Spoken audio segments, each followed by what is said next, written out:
സദാശിവസമാരംഭാം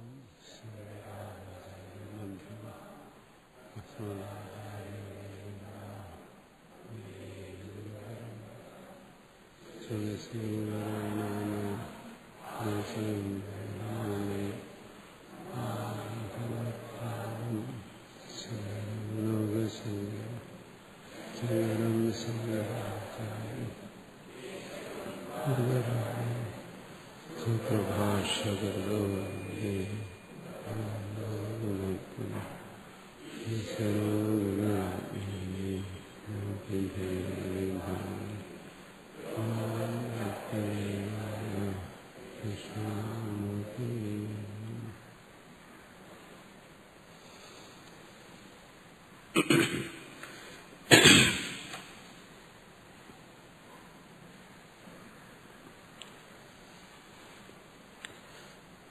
പരമ്പരയെ സ്മരിച്ചുകൊണ്ട്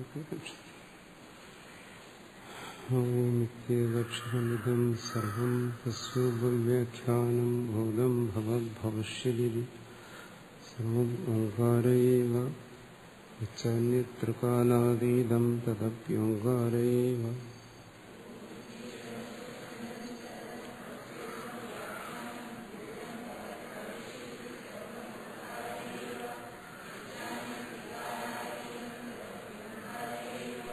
സർവം ചേതദ്ബ്രഹ്മായമാത്മാ ബ്രഹ്മ സ്വയമാത്മാ ചതുഷ്പാദ്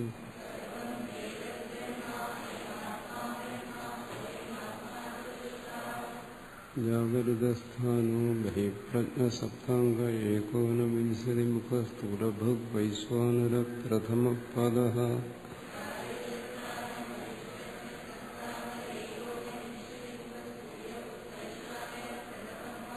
സ്വപ്നസ്ഥാനോ അന്തഃപ്രജ്ഞസപ്താംഗ ഏകോനവിംശതിമുഖ പ്രവിക്തഭൃഗ് തൈജസോ ദ്വിതീയപാദഃ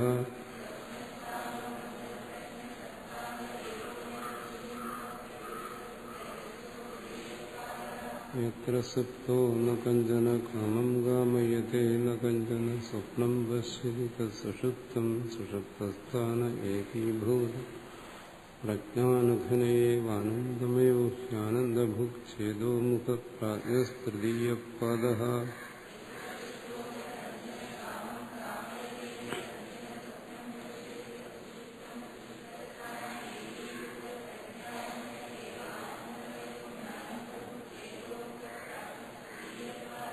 യേഷ സർവേശ്വര യേഷ സർവജ്ഞ യേഷ അന്തര്യാമി യേഷ യോനിഃ സർവസ്യ പ്രഭവാപ്യോ ഹി ഭൂതാനാം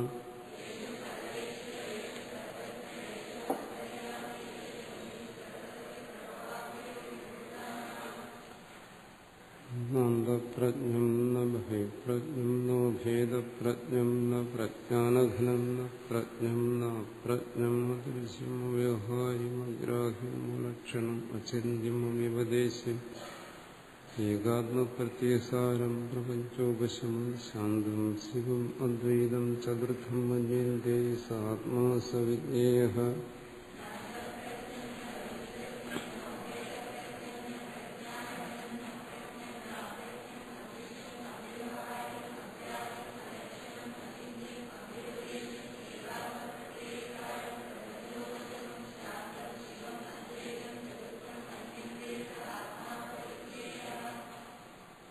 സ്വയമാത്മാദ്യക്ഷരം ഓംകാരോ അധിമാത്രം പാദമാത്ര മാത്രാശ്ച പാദ അകാര ഉകാരോ മകാര ഇതി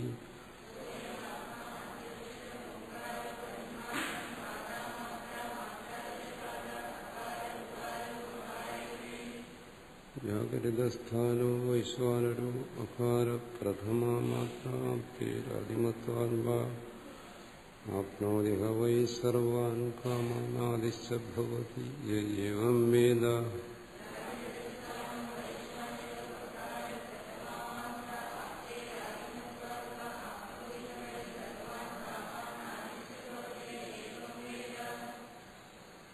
സ്വപ്നസ്ഥാനത്വകാരോ ദ്വിതീയ മാത്ര ഉത്കർഷാദുഭയത്വാൻ വാ ഉത്കർഷതി ഹവൈ ജ്ഞാനസന്തതി സമാനസ്യ ഭവതി നാസ്യ ബ്രഹ്മവിത് കുലേ ഭവതി ഏവം വേദ.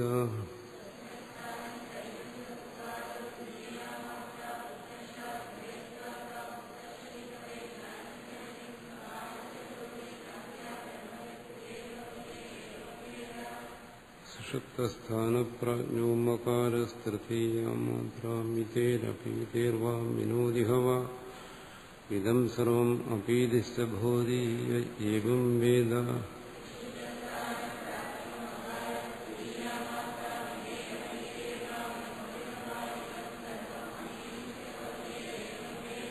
മാത്രശ്ചതുർത്ഥോ വ്യോഹാരികപ്രപഞ്ചോ വശമശിവോ അദ്വൈതൈവം ഓംകാര ആത്മൈവ സംവിശതി ആത്മാനം ഏവം വേദ.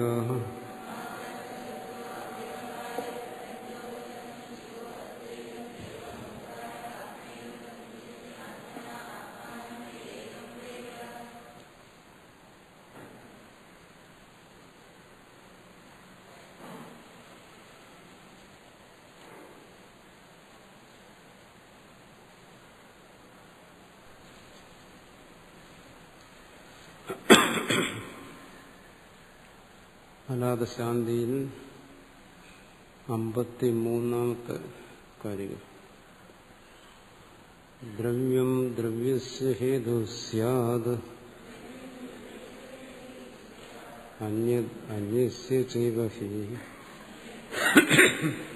ദ്രവ്യത്വം അന്യഭാവോ വാ ധർമ്മാണാം നോപപദ്യതേ.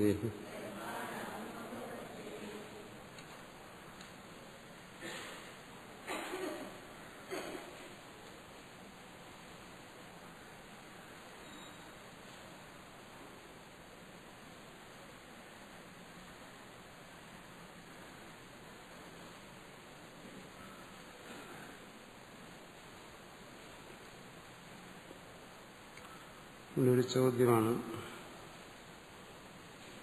ലോകാനുഭവങ്ങളെ സത്യമായി ഗണിക്കുന്ന ചാർവാകന്മാർ ബന്ധമോക്ഷങ്ങളെ ഭ്രമമായും മുക്തിസാധനയെ വൃഥായത്നമായും കരുതുന്നു. അത് ശരിയാണ്. ചാർവാകൻ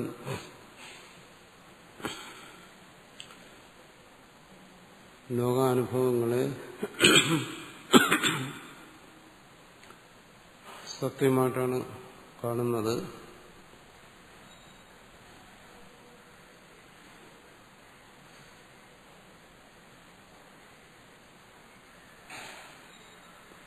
അതുകൊണ്ട് തന്നെ എന്താണ് അവർ ബന്ധമോക്ഷങ്ങൾ സത്യമല്ലെന്നാണ് പറയുന്നത്.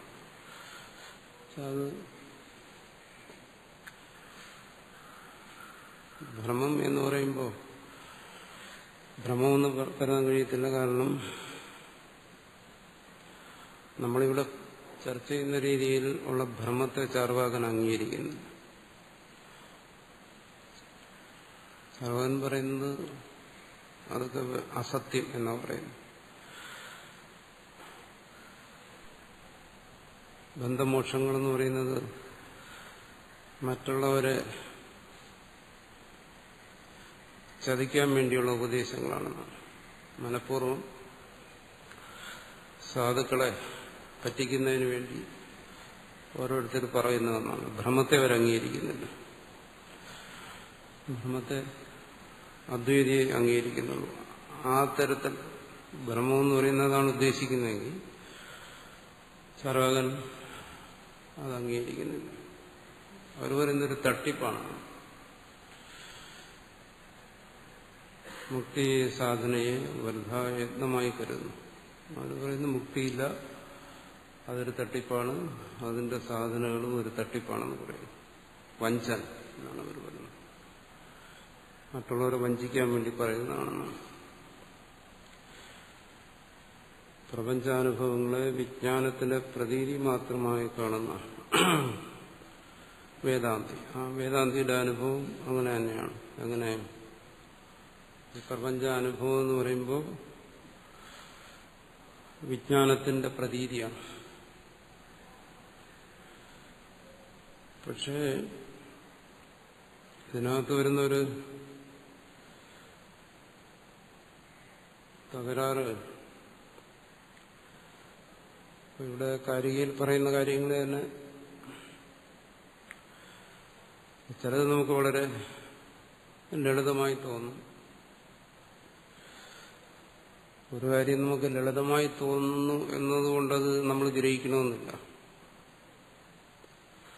ഒരു ഉദാഹരണം പറഞ്ഞാൽ, ഇപ്പം മഹാത്മാക്കൾ ഗ്രന്ഥങ്ങളെയോ അല്ലെങ്കിൽ ഇതുപോലെയുള്ള ഭാഷയോ ശൈലിയോ ഒന്നും ആശ്രയിക്കാതെ സാധാരണ ബുദ്ധിയുള്ള ഒരു ലൗകികനും മനസ്സിലാക്കട്ടെ എന്ന് കരുതി ഉപദേശങ്ങൾ പറയും. നമുക്കത് തോന്നുന്നത് ആ ലളിതമായ ഉപദേശമാണ്.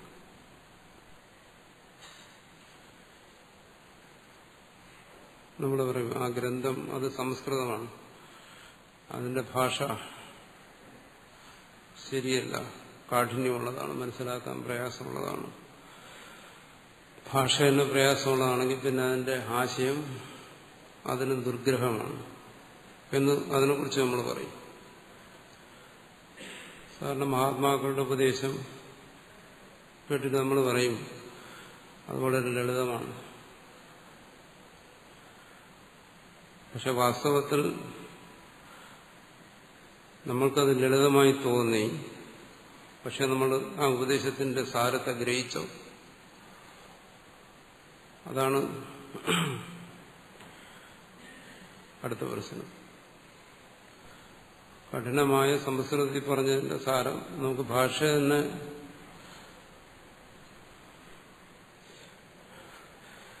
പ്രയാസമായി അനുഭവപ്പെടുന്നു, ശൈലി പ്രയാസമായി അനുഭവപ്പെടുന്നു. പിന്നീട് ആശയത്തിന്റെ കാര്യം പറയാനുമില്ല. ഇപ്പോൾ മഹാത്മാക്കളുടെ ലളിതമായ ഉപദേശങ്ങൾ നമ്മളതിന് ലളിതമെന്ന് പറയുന്നു, പക്ഷെ അതിന്റെ സാരം നമ്മൾ ഗ്രഹിച്ചോ? അതിന്റെ സാരം നമ്മൾ ഗ്രഹിച്ചു എന്ന് പറഞ്ഞാൽ നമ്മൾ ഗ്രഹിച്ചതിനപ്പുറം ആ പറഞ്ഞതിലൊന്നുമില്ല എന്ന് വരും. നമ്മൾ ഗ്രഹിച്ചതിനപ്പുറം ആ പറഞ്ഞതിലൊന്നുമില്ല എന്ന് ഉറപ്പിച്ച് പറയാൻ പറ്റും.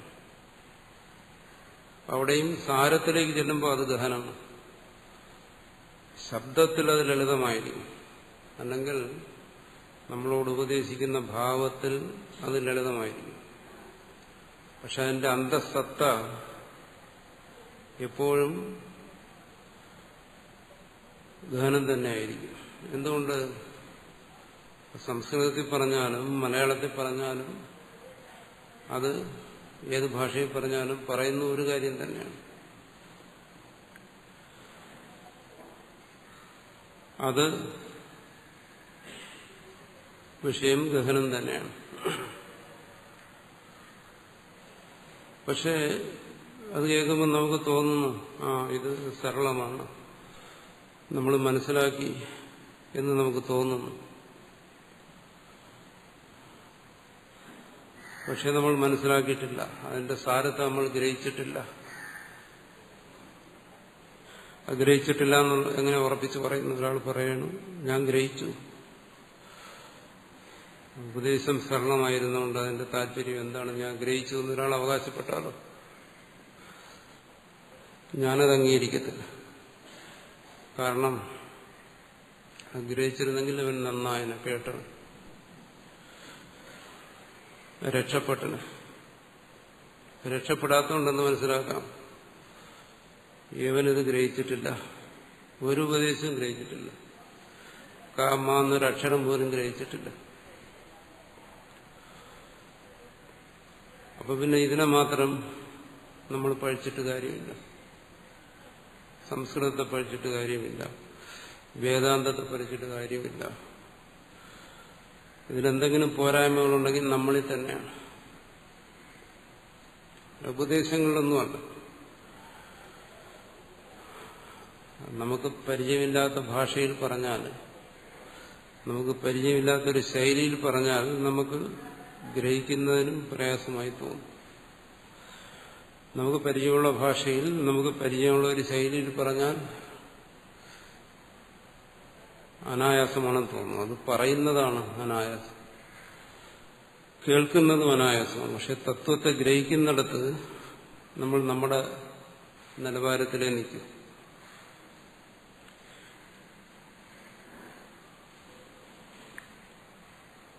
അപ്പൊ ഇത് ഓരോ ജീവന്റെയും അവന്റെ ബോധത്തിന്റെ വിഭിന്ന തലങ്ങളനുസരിച്ചാണ് ഈ തത്വഗ്രഹണം സംഭവിക്കുന്നത്. അപ്പൊ നമ്മുടെ ബോധത്തിന്റെ തലം അതിനെ ഉൾക്കൊള്ളുന്നതിന് പര്യാപ്തമല്ലെങ്കിൽ അത് ഏത് ഭാഷയിൽ ആരുപദേശിച്ചാലും ശരി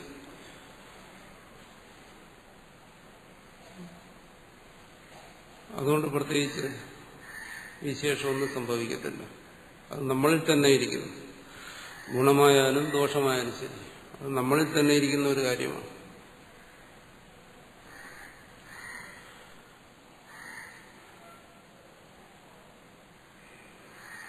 അപ്പോ ഇവിടെ പറയുന്ന കാര്യങ്ങൾ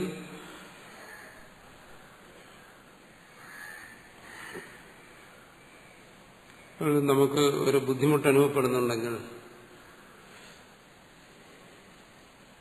അത് നമ്മുടെ ആ ബോധതലത്തിന്റെ വ്യത്യാസം കൊണ്ടാണ് എന്നാണ് ഞാൻ പറഞ്ഞു വരുന്നത്.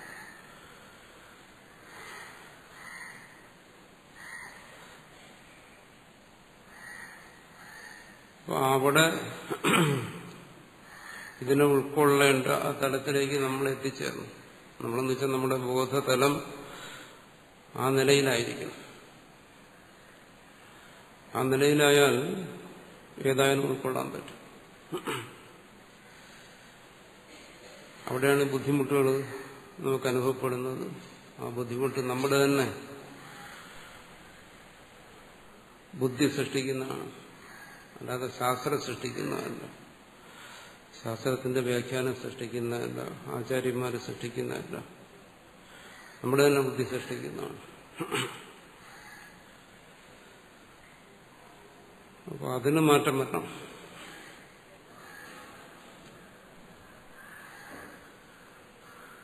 ഇവിടെ ഇപ്പോൾ കാര്യങ്ങൾ ഗ്രഹിച്ചിരിക്കുന്നത് ശരിയായ രീതിയിൽ തന്നെയാണ്. പ്രപഞ്ചാനുഭവങ്ങളെ വിജ്ഞാനത്തിന്റെ പ്രതീതി മാത്രമായി കാണുന്നു വേദാന്തം. അപ്പോൾ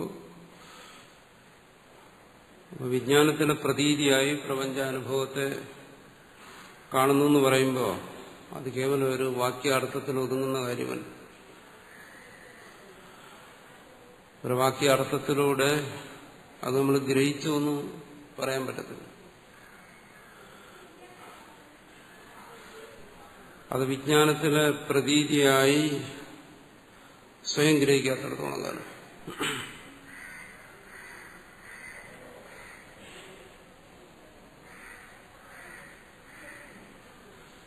പറഞ്ഞല്ലോ. കഴിഞ്ഞ ദിവസം ഞാൻ പറഞ്ഞു, നമ്മൾ ആർജിക്കുന്ന അറിവ് പലതരത്തിലുള്ള അറിവുണ്ട്.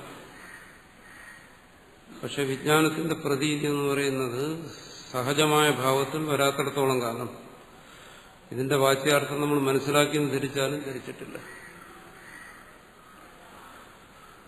അത് നമ്മുടെ ബോധതലം അതിനാകണം. മറിച്ചാണെങ്കിൽ ഈ വേദാന്തത്തെക്കുറിച്ച് നമ്മുടെ അഭിപ്രായം പഴയത് തന്നെയായിരിക്കും. എന്താണ്? ഇത് മുഷുപ്പനാണ്, ഇത് ശുഷ്കമാണ് എന്ന് തന്നെയായിരിക്കും. അപ്പൊ ഇവിടെ വാച്യാർത്ഥങ്ങളെ മനസ്സിലാക്കിയിരിക്കുന്നത് ശരി തന്നെയാണ്.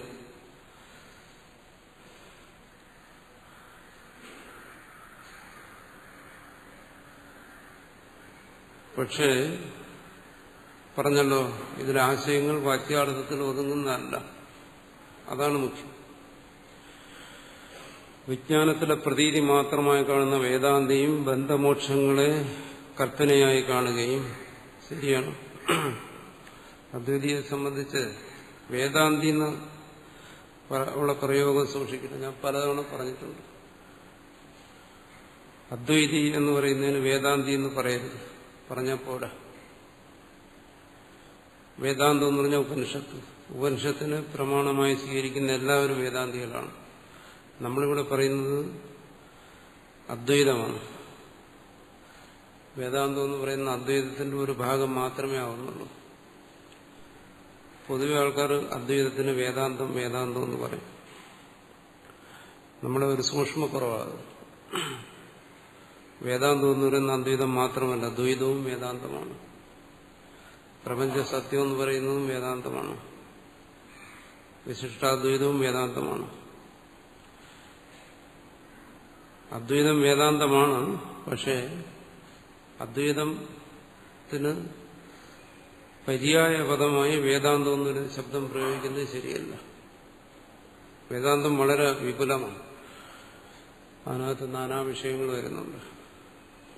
അതുകൊണ്ട് എപ്പോഴും അത് നമ്മൾ വേർതിരിച്ച് തന്നെ മനസ്സിലാക്കണം.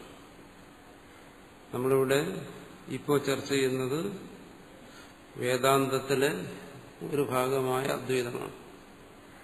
അല്ല, വേദാന്തമല്ല ചർച്ച ചെയ്യുന്നത്. എന്നുവെച്ചാൽ വേദാന്തത്തെ സമഗ്രമായും പൂർണ്ണമായും അല്ല ചർച്ച ചെയ്യുന്നത്. അത് ചർച്ച ചെയ്യണമെങ്കിൽ നമ്മൾ അദ്വൈതം മാത്രം ചർച്ച ചെയ്താൽ പോലെ ദ്വൈതവും ചർച്ച ചെയ്യണം.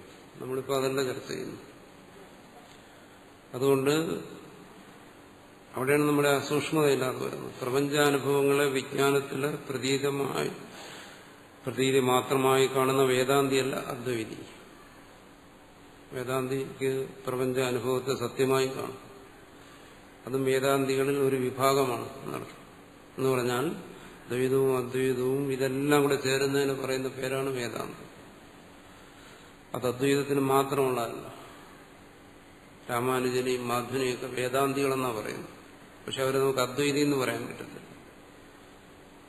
അദ്വൈതി എന്ന് ശ്രീശങ്കരനെ നമുക്ക് പറയാൻ പറ്റും. ആണ് എന്റെ വ്യത്യാസം. അതുകൊണ്ട് ഒരിക്കലും ഈ പദം വേദാന്തം എന്ന് പറയുന്നത് പ്രത്യേകിച്ചും അദ്വൈതം പഠിക്കുന്നവർ തെറ്റായ രീതിയിൽ പ്രയോഗിക്കരുത്. ഒരിക്കൽ കൂടെ ഞാൻ മുന്നറിയിപ്പ് തരുകയാണ്. ഇനി ഇത് വന്നു കഴിഞ്ഞാൽ ഞാൻ ക്ഷമിക്കത്തില്ല. എന്റെ ഭാഷ മാറും. വിജ്ഞാനത്തിലെ പ്രതീതി മാത്രമായി കാണുന്ന അദ്വൈതിയും ബന്ധമോക്ഷങ്ങളെ കൽപ്പനയായി കാണുകയും, അത് ശരിയാണ്, അദ്വൈതി ബന്ധമോക്ഷങ്ങളെ കൽപ്പനയായി കാണും. അതാണ് രണ്ടും തമ്മിലുള്ള വ്യത്യാസം. ചാർവാകന്റെ ഈ ബന്ധമോക്ഷങ്ങളെ അദ്വൈതി കാണുന്ന കൽപ്പന അതല്ല ചാർവാകന്റെ ഭ്രമം എന്ന് പറയുന്നു. ചാർവാകൻ പറയുന്നത് അസംബന്ധം എന്നാണ്.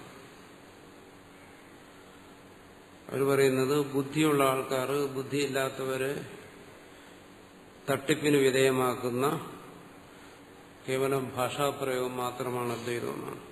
അദ്വൈതം മാത്രമല്ല, വേദം മൊത്തം, വേദം മുഴുവനെ അങ്ങനെയെന്നാണ് പറയുന്നത്. അതുകൊണ്ട് ഞാനൊരു പക്ഷേ സമാനമായ പദങ്ങൾ ഉപയോഗിച്ചിരിക്കാം. പക്ഷെ താല്പര്യം രണ്ടാണ്. ആ വ്യത്യാസം മനസ്സിലാക്കാൻ വേണ്ടിയിട്ടാണ് ചാർവാകനെയും അദ്വൈതിയെയും എടുത്തു പറഞ്ഞത്. ചാർവാകന്റെ ഭ്രമം വേറെ, അദ്വൈതിയുടെ ഭ്രമം വേറെ. കാരണം നമ്മൾ ചാർവാകനായാലും ശരി, അദ്വൈതിയായാലും ശരി, ദ്വൈതിയായാലും ശരി, എല്ലാവരും ഒരു തരത്തിലല്ലെങ്കിൽ വേറെ തരത്തിൽ നിരന്തരം ഭ്രമാനുഭവത്തിലൂടെ കടന്നുപോയിക്കൊണ്ടിരിക്കുകയാണ്. നമ്മുടെ ഈ പ്രപഞ്ചാനുഭവം തന്നെ എല്ലാം നമുക്ക് സത്യമല്ല. ഓരോ അനുഭവങ്ങളും കഴിഞ്ഞതിന് ശേഷം നമ്മൾ ചിലതിനെയൊക്കെ തിരിച്ചറിയുന്നത് സത്യമായിരുന്നില്ല, ഞാനങ്ങനെ വിചാരിച്ചത് ശരിയല്ല, എനിക്കങ്ങനെ തോന്നിയത് ശരിയല്ല, ഞാൻ അതിനെക്കുറിച്ച് ധരിച്ചത് ശരിയല്ല. അങ്ങനെ നിരന്തരം ഭ്രമാനുഭവങ്ങളെ തിരുത്തിയാണ് നമ്മൾ പോകുന്നത്. ആ ഭ്രമാനുഭവം എന്ന് പറയുന്നത് തികച്ചും ലൗകികമായ അനുഭവങ്ങളാണ്. കഴിഞ്ഞ ദിവസം അതും നമ്മൾ ചർച്ച ചെയ്തതാണ്. അപ്പോൾ അതിൽ ചാർവാകനെന്നോ അദ്വൈതിയെന്നോ ദ്വൈതിയെന്നോ എന്നുള്ള വ്യത്യാസങ്ങളൊന്നുമില്ല. പക്ഷേ അദ്വൈതത്തിൽ പറയുന്ന ഈ ഭ്രമം അതൊന്നും വേറെയാണ്. അത് സാധാരണ ലൗകികമായ മനുഷ്യന്റെ ഭ്രമമല്ല. അതുകൊണ്ട് ഭ്രമം എന്ന് പറയുന്ന ഒരു ശബ്ദാർത്ഥത്തെ സ്വീകരിച്ചുകൊണ്ട് ഇതെല്ലാം ഒരുപോലെയാണ് എന്നല്ല നമ്മൾ മനസ്സിലാക്കേണ്ടത്. ഇവിടെ ഭ്രമം എന്ന് പറയുന്നത് എന്താണ്? സാധാരണക്കാരന്റെ ഭ്രമം എന്താണ്? അവന് ജീവിതാനുഭവങ്ങളിൽ നിരന്തരം ഭ്രമം സംഭവിക്കുന്നു. നമ്മളതിന് പറയുന്നത് എന്താണ്? തെറ്റിദ്ധാരണയെന്നോ അല്ലെങ്കിൽ അങ്ങനെ ഒരു തോന്നലെന്നോ ഇങ്ങനെയൊക്കെ നമ്മൾ പറയും. അതല്ല അദ്വൈതിയുടെ കൽപ്പന എന്ന് പറയുന്നത്. അത് മറ്റുള്ളവർക്ക് അനുഭവപ്പെടുന്ന ഒന്നല്ല. അങ്ങനെ അനുഭവപ്പെട്ടിരുന്നെങ്കിൽ സർവരും അദ്വൈതികളായിരുന്നു. സർവ്വസാധാരണമായ അനുഭവമാണ് ഭ്രമമെങ്കിലും അത് അദ്വൈതിയുടെ പ്രപഞ്ച അനുഭവമാണ്. നമ്മുടെ പ്രപഞ്ച അനുഭവത്തിൽ എന്താണ്? ഭ്രമവും സത്യവും രണ്ടും കലർന്ന അനുഭവപ്പെടുന്നു. നമ്മളതൊക്കെ വിശദമായും ബ്രഹ്മസൂത്രത്തിനും മറ്റും ചർച്ച ചെയ്യാം. സത്യമിഥ്യ അനുഭവങ്ങൾ രണ്ടും കൂടി ചേർന്നാണ് അനുഭവപ്പെടുന്നത്. ഇത് സാധാരണ അനുഭവവും ലൗകികമായ അനുഭവം. അതിന് ചാർവാകനെന്നോ അല്ലാത്തവനെന്നോ ഉള്ള വ്യത്യാസമൊന്നുമില്ല. പക്ഷേ അദ്വൈതിയുടെ കൽപ്പന എന്ന് പറയുമ്പോൾ, എന്തെങ്കിലും അനുഭവം എന്ന് പറയുമ്പോൾ, തന്റെ ശരീരം ഉൾപ്പെടെയുള്ള ഈ പ്രപഞ്ചത്തിൽ ഒരിക്കലും തന്നെ ഒരു തരത്തിലുമുള്ള സത്യാനുഭവമില്ല. അത് ലൗകികന്റെ സത്യമിഥ്യാനുഭവം പോലെ അല്ല. അത് ആത്മബോധത്തിൽ ഉള്ള നിലയാണ്. അതിനെ നമ്മൾ ഭ്രമം എന്ന് പറയുന്ന ശബ്ദത്തിന്റെ വാച്യാർത്ഥമായിട്ട് ഗ്രഹിക്കരുത്. രണ്ടും രണ്ടാണ്. ചാർവാകൻ പറയുന്നു ബന്ധമോക്ഷങ്ങൾ അസംബന്ധമാണ്. പക്ഷെ ചാർവാകൻ ഈ ശരീരം സത്യമാണ്, ഈ ലോകം സത്യമാണ്. മറ്റതിന് അവൻ പറയുന്ന ഒരു വഞ്ചനയാണെന്നാണ്. അവനെ വഞ്ചിക്കാൻ വേണ്ടി ബുദ്ധിയുള്ളവൻ കൽപ്പിച്ചതെന്നാണ്. അതാണോ അദ്വൈതിയുടെ കൽപ്പന അല്ലെങ്കിൽ ഭ്രമമെന്ന് പറയുന്നത്? അദ്വൈതി പ്രപഞ്ചത്തെ സത്യമായി കാണുന്നു, ചാർവാകനെ പോലെ. ഈ ശരീരത്തെ സത്യമായി കാണുന്നുണ്ട്, ഒന്നുമില്ല. അദ്വൈതത്തിൽ ബന്ധമോക്ഷങ്ങൾ കൽപ്പനയാണ് എന്ന് പറയുമ്പോൾ അത് ഏത് തലത്തിൽ നിന്നുകൊണ്ട് പറയുന്നു? ആ തലത്തിലാണോ നമ്മുടെ ബുദ്ധി അതിനെ ഉൾക്കൊണ്ടത്? അവിടെയാണ് പ്രശ്നം. നമ്മളിവിടെ ചർച്ച ചെയ്യുന്ന പല കാര്യങ്ങളും കേൾക്കുന്നവർക്ക് ബുദ്ധിമുട്ടുണ്ടാക്കുന്നതാണെന്നറിയാം. അറിഞ്ഞുകൊണ്ട് തന്നെയാണ് അത് ചർച്ച ചെയ്യുന്നത്. പക്ഷെ ആ ബുദ്ധിമുട്ടെന്ന് പറയുന്നത് സ്വയം തന്നെ പരിഹരിക്കേണ്ട കാര്യമാണ്. എന്തുകൊണ്ട്? അത് ആ ബുദ്ധിയുടെ തലത്തിൽ വരുന്ന വ്യത്യാസമാണ്.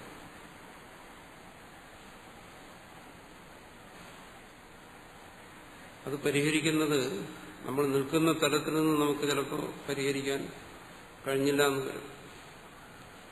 നമ്മൾ നിൽക്കുന്ന തലത്തിൽ നിന്ന് ഇതിനെ മനസ്സിലാക്കാൻ ശ്രമിക്കുമ്പോൾ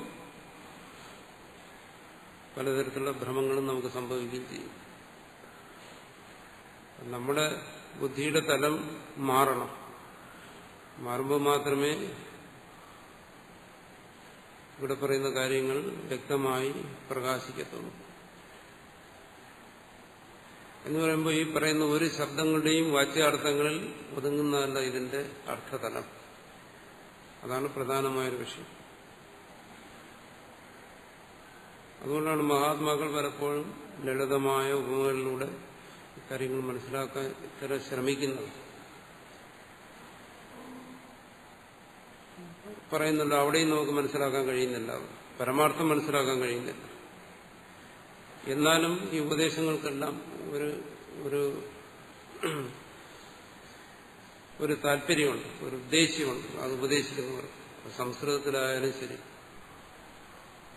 മലയാളത്തിലായാലും ശരി, അതുകൊണ്ട് ഉദ്ദേശിക്കുന്ന ഒരു പ്രാഥമികമായ കാര്യം എന്ന് പറയുന്നത്, വേദാന്തം ശ്രവിക്കുന്നു, ശ്രവിച്ചുടനെ അതിന്റെ പരമാർത്ഥം മനസ്സിലാക്കി നമ്മൾ ആത്മജ്ഞാനികളായി പോവും എന്നുള്ള ഭ്രമത്തിലല്ല ഇത് ഉപദേശിക്കുന്നു. ഉപദേശിക്കുന്ന ആചാര്യന്മാർക്ക് അങ്ങനെ ഒരു ഭ്രമമൊന്നുമില്ല. പിന്നെന്താണ്? ലളിതമായി അത് ഉപദേശിക്കുമ്പോൾ ഇതിന്റെ വാച്യാർത്ഥത്തിന്റെ തലങ്ങളിൽ നിന്നുകൊണ്ട് അവനൊരു സാമാന്യമായ ജ്ഞാനം ഉണ്ടാകും. അത്രേ ഉദ്ദേശിക്കുന്നു.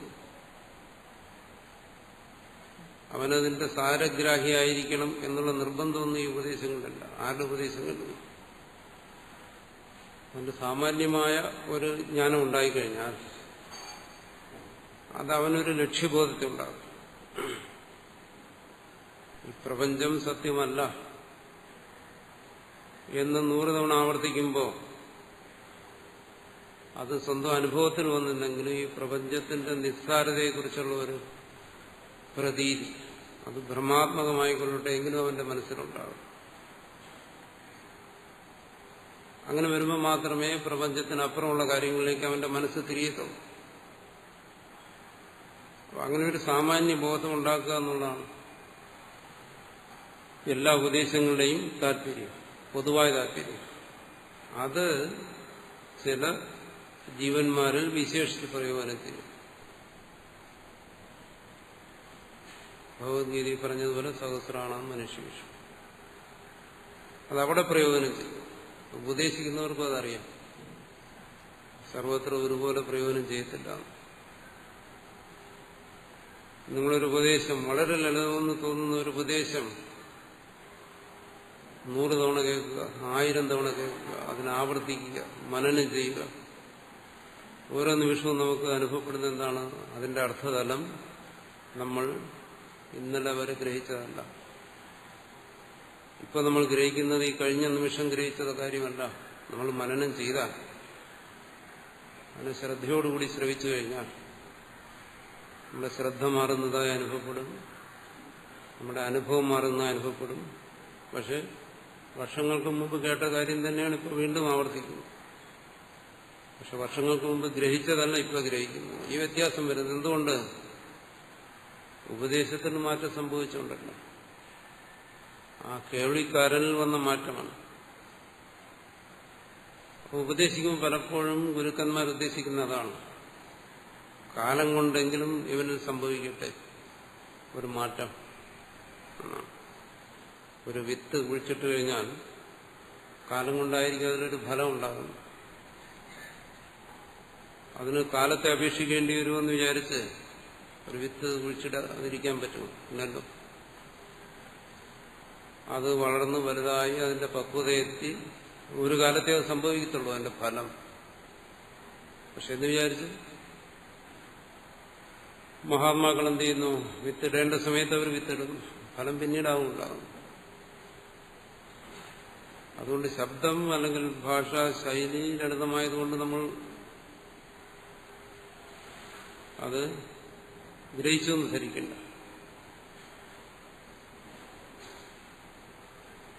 അത് തന്നെയാണ് ഇവിടെ സംഭവിക്കുന്നത്.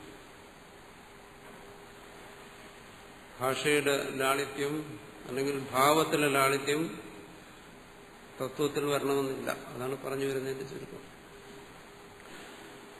അതുകൊണ്ട് പറയുന്ന കാര്യങ്ങൾ തന്നെയാണ് ഗ്രഹിക്കുന്നത്, പക്ഷെ പറയുന്ന തലത്തിലല്ല.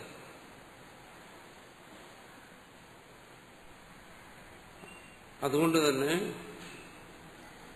ഇയാള് ചെറിയ ആശയക്കുഴപ്പങ്ങൾ വരുന്നു. ചർവാകൻ ബന്ധമോക്ഷങ്ങളെ ചർവാകന്റെ കൽപ്പന അല്ലെങ്കിൽ ഭ്രമമല്ല അദ്വൈതം അനായാസം സംഭവിക്കുന്ന സംസാര മുക്തിക്കുള്ള പ്രയത്നത്തെ വൃഥാ യത്നമായി കാണണം.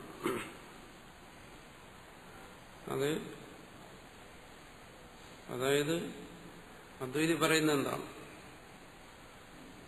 ഈ മോക്ഷത്തിനുള്ള ശ്രമങ്ങൾ വൃഥായത്നം എന്നല്ല പറയുന്നു. അത് ചാർവാകൻ പറയുന്നതാണ്. ചാർവാകൻ പറയുന്നത് എന്താണ്? ഇതെല്ലാം പറയുന്നത് പലതവണ ചർച്ച ചെയ്തിട്ടുള്ളതാണ്. ഒരു ശ്രമങ്ങളെയും ഒരു അനുഷ്ഠാനത്തെയും അദ്വൈതത്തിൽ നിഷേധിക്കുന്നില്ല. അങ്ങനെ ഒരിടത്തും പറയുന്നില്ല. ബന്ധമോക്ഷങ്ങളെ സത്യമായി കരുതിക്കൊണ്ട് ചെയ്യുന്ന യത്നങ്ങൾ,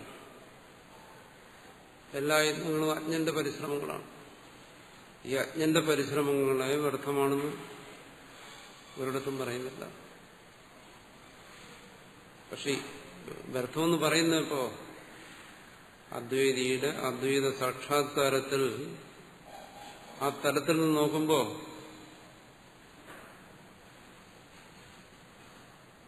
ഇതിനൊന്നും യാതൊരു നിലയുമില്ല അവിടെ. ആ തലത്തിലാണ് ഇവിടെ കാര്യങ്ങളെ വിശദീകരിക്കുന്നത്. പറഞ്ഞല്ലോ, ഞാൻ പറഞ്ഞു തുടങ്ങിയതാണ്. ഇതൊന്നും നമ്മുടെ തലത്തിൽ നിന്നുകൊണ്ടല്ല വിശദീകരിക്കുന്നത്. ഇത് വിശദീകരിക്കുന്നത് ആചാര്യന്റെ തലത്തിലാണ്. അവിടെ നിന്നുകൊണ്ട് മാത്രമേ ഇത് പറയാൻ പറ്റൂ. എന്താണ് ബന്ധമോക്ഷങ്ങൾ കൽപ്പനയാണ്, നമ്മുടെ തലത്തിലല്ല പറയുന്നത്. പിന്നെ നമ്മോട് പറഞ്ഞിട്ട് എന്താ പ്രയോജനം എന്ന് ചോദിക്കും. അതിന് സമാനമാണ് ഞാൻ മുമ്പേ പറഞ്ഞത്. ഇതിന്റെ തലത്തിൽ നമുക്ക് ഗ്രഹിക്കാൻ കഴിഞ്ഞില്ലെങ്കിൽ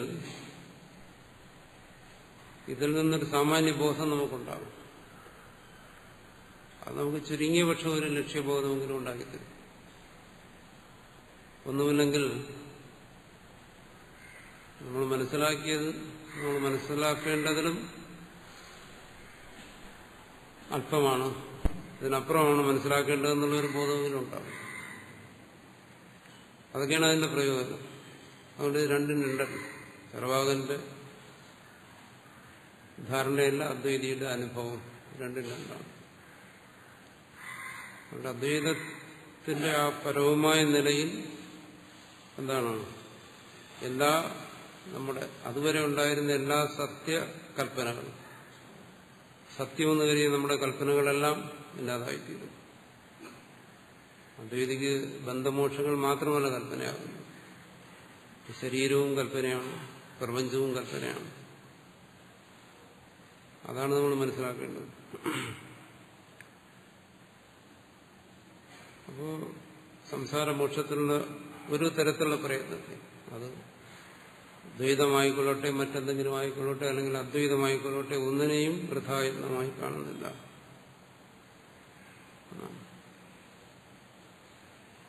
അങ്ങനെ ഒരു പ്രശ്നമേ വരുന്നില്ല. അത് നമ്മൾ മുമ്പും ചർച്ച ചെയ്തിട്ടുള്ള കാര്യമാണ്. അതുകൊണ്ട് രണ്ടിടത്ത് ശാസ്ത്രവും ഗുരുവാക്യവും മോക്ഷസാധനവുമെല്ലാം അപ്രസക്തമാവുകയല്ലേ എന്നാണ്. ഇത് മറ്റൊരു തരത്തിൽ മനസ്സിലാക്കാം. ചാർവാകനെ സംബന്ധിച്ചിടത്തോളം എന്താണ് അവൻ കരുതുന്നത്? ഇതൊക്കെ അബദ്ധമാണ്, ശാസ്ത്രം അബദ്ധമാണ്, ഗുരുവാക്യം അബദ്ധമാണ്, മോക്ഷം അബദ്ധമാണ് നമുക്ക് കരുതുന്നു. അദ്വൈതിയെ സംബന്ധിച്ചിടത്തോളമോ അദ്വൈത സാക്ഷാത്കാരത്തിൽ അവിടെ ഇതിന് പിന്നെ പ്രസക്തിയില്ല. അത് ശരിയാണ്. ചോദ്യം ഇതാണ്, ഇതിനിടയ്ക്ക് താൻ ചാർവാകനുമല്ല സാക്ഷാത്കാരം നേടിയുമൊന്നുമല്ല, ഇതിനിടയ്ക്കാണ്. അവിടെ ഇതിനൊക്കെ പ്രസക്തി ഉണ്ടോ എന്നാണ്. അതിനിടയ്ക്ക് ഇതിനൊക്കെ പ്രസക്തിയുണ്ട്, അതിനെ നിഷേധിക്കുന്നില്ല. അതിനിടയ്ക്ക് ഇതിനൊന്നും പ്രസക്തി ഇല്ലെങ്കിൽ നമ്മൾ ഈ അദ്വൈതത്തെ സംബന്ധിച്ചുള്ള ഈ ചർച്ച ഇതും അപ്രസക്തമായി പോകും. ഇത് പിന്നെ ആർക്കു വേണ്ടി? അദ്വൈതത്തെക്കുറിച്ച് നമ്മൾ ചർച്ച ചെയ്യുന്നുണ്ടല്ലോ, ശ്രവണ മനനങ്ങൾ ചെയ്യുന്നു. ഇതുകൂടി പ്രസക്തമല്ലതായിരിക്കും. എന്തുകൊണ്ട്? ചാർവാകന് ഇതിന്റെ ആവശ്യമില്ല, അവനിത് കേൾക്കാൻ തയ്യാറല്ല. ആത്മനിഷ്ഠനോ ഇതുകൊണ്ട് എന്തെങ്കിലും പ്രയോജനമുണ്ടോ? അവന് ഇതുകൊണ്ട് പ്രയോജനമുണ്ട്. പിന്നെ ഈ അദ്വൈതം ആർക്ക് വേണ്ടി? ഇത്രയും വലിയ ശാസ്ത്രങ്ങളും ശ്രവണവും മനനവും ഒക്കെ ആർക്ക് വേണ്ടി? അപ്പോൾ അതതിന്റെ മധ്യത്തിലുള്ളവർക്ക് വേണ്ടിയിട്ടാണ്. അവിടെ ഇതൊരിക്കലും അപ്രസക്തം ആവുകയല്ല. നമ്മുടെ ചർച്ചകൾ അതിനെ തന്നെ അപ്രസക്തമാക്കി കഴിഞ്ഞാൽ പിന്നെ ഇതുകൊണ്ട് എന്താ പ്രയോജനം? അതുകൊണ്ട് ഇതിനെ വിവേകപൂർവം തന്നെ നമ്മൾ ഗ്രഹിക്കണം. അദ്വൈത ചർച്ച ഒരിക്കലും അപ്രസക്തമല്ല. ഓരോ വ്യക്തിയിലും അവനവന്റെ നിലയ്ക്കനുസരിച്ച് അതിന് പ്രയോജനം വരുന്നു.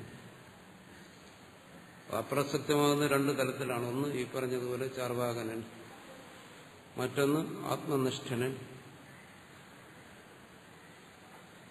അവനിൽ അതുകൊണ്ട് പ്രത്യേകിച്ചൊന്നും എന്താണ് കൃതകൃത്യനായ ഒരുവന് അതുകൊണ്ട് പ്രത്യേകിച്ചൊന്നും നേടാനില്ല. എന്നാലും കൃതകൃത്യന്മാരായ ഗുരുക്കന്മാർ നമ്മളെപ്പോലെയുള്ളവർക്ക് വേണ്ടി അവരത് ചർച്ച ചെയ്യുന്നു, ഉപദേശിക്കുന്നു. മറ്റുള്ളവർക്കത് ഉപകാരപ്രദമായതുകൊണ്ട്. അപ്പം ബന്ധമോക്ഷങ്ങൾ കൽപ്പനയാണെന്ന് പറയുന്നത് എന്തുകൊണ്ട്? ഇത് നിങ്ങൾക്ക് മനസ്സിലാക്കാൻ കഴിഞ്ഞാൽ ബന്ധമോക്ഷങ്ങൾ സത്യമെന്ന് കരുതി പ്രവർത്തിക്കുന്ന ഒരുവൻ ബന്ധമോക്ഷങ്ങൾ കൽപ്പനയാണെന്ന് കരുതി പ്രവർത്തിക്കുന്നു. അതിനുവേണ്ടി, ബന്ധത്തിൽ നിന്നുള്ള മോചനത്തിന് വേണ്ടി. അതാണ് അദ്വൈതത്തിന്റെ മാർഗം. അത് സത്യമെന്ന് കരുതിയല്ല, കൽപ്പനയെന്ന് കരുതി തന്നെ അതിൽ നിന്നുള്ള മോചനത്തിന് വേണ്ടി പ്രവർത്തിക്കുന്നു. കൽപ്പനയെന്ന് കരുതിയിട്ട് പിന്നെ എന്തിനു പ്രവർത്തിക്കണം? കാരണം ആ കൽപ്പന സ്വാനുഭവമായി മാറുന്നില്ല. ഇത് കൽപ്പനയാണെന്നുള്ള സാമാന്യ ജ്ഞാനം അവനുണ്ട്, പക്ഷെ ഇത് കൽപ്പനയാണെന്നുള്ള അനുഭവത്തിലെത്തുന്നില്ല. അപ്പോൾ ഇത് കൽപ്പനയാണെന്നുള്ള സാമാന്യ ജ്ഞാനത്തിൽ നിന്നുകൊണ്ട് ഇത് കൽപ്പനയെന്നുള്ള സ്വാനുഭവമാക്കി മാറ്റുന്നതിന് വേണ്ടി അവൻ പ്രവർത്തിക്കുന്നു.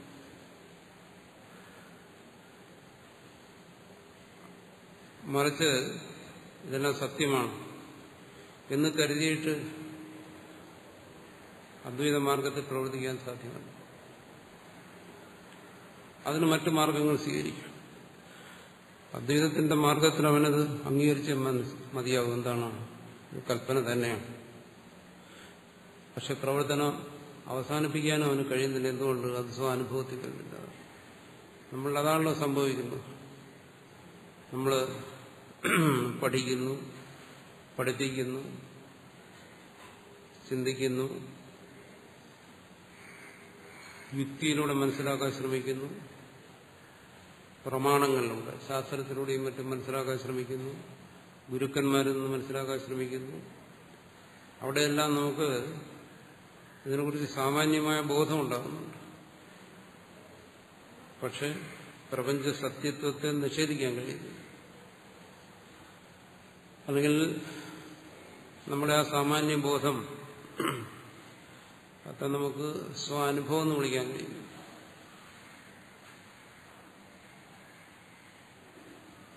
അല്ലെങ്കിൽ വേറെ തരത്തിൽ പറയാം, നമ്മുടെ അറിവിൽ നമുക്ക് ദൃഢത വരുന്നില്ല എന്ന് പറയാം.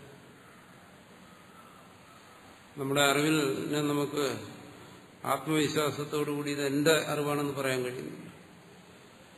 ഇതൊരു ആചാര്യൻ പറഞ്ഞതാണ്, അല്ലെങ്കിൽ ശാസ്ത്രത്തിൽ പറഞ്ഞിട്ടുള്ളതാണ്, ഗുരുവിന്റെ ഉപദേശമാണ്. ആ തലത്തിൽ അതിനെ കാണാൻ കഴിയുന്നുള്ളൂ. അപ്പോൾ ഇത് രണ്ടും തമ്മിലൊരു വ്യത്യാസമുണ്ട്.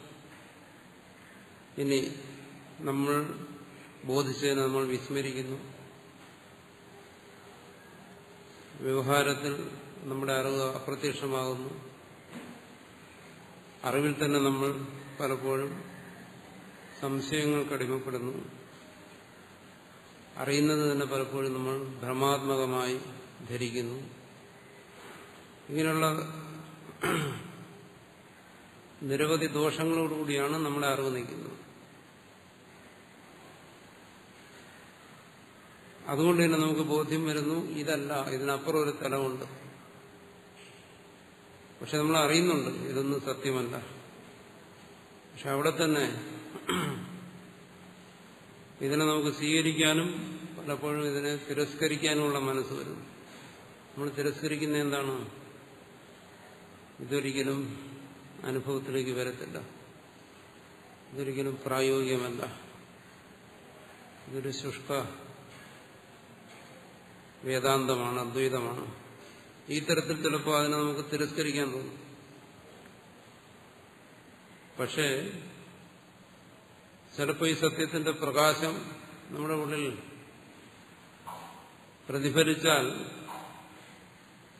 ഇതിലെന്തോ കഴമ്പുണ്ടെന്നും തോന്നും. ഇത് പറയുന്നത് പരമ അബദ്ധമായിരിക്കാൻ വഴിയില്ല എന്ന് നമുക്ക് തോന്നും. കാരണം ഗുരുക്കന്മാരുടെ ഉപദേശമാണ്, അതങ്ങനെ പാഴാകാൻ വഴിയില്ല എന്ന് തോന്നും. അപ്പൊ ഇങ്ങനെ ഒരു ആശയക്കുഴപ്പത്തിലാണ് മുന്നോട്ട് പോകുന്നത്.